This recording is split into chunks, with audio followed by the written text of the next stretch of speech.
What's going on, guys? This is Derek with Volusia United Performance. I know some of you have been working on a 2020 GT500 and you could not figure out with the battery off, there was no way that you can start the car.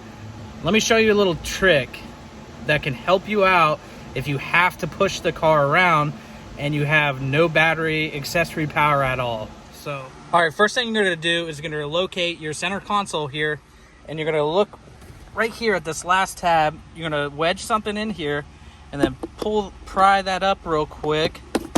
And then you're gonna notice there's an orange tab on there. And all you gotta do to get this thing into neutral is literally pull it. And that's literally it.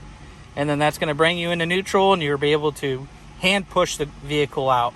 So just a little trick there. I know we tried to call forward and everything like that. No one had answers, but there it is. I appreciate you watching this video. Definitely leave us a subscribe and a comment real quick what you thought. So maybe we helped you out as well. So we'll see you on the next video.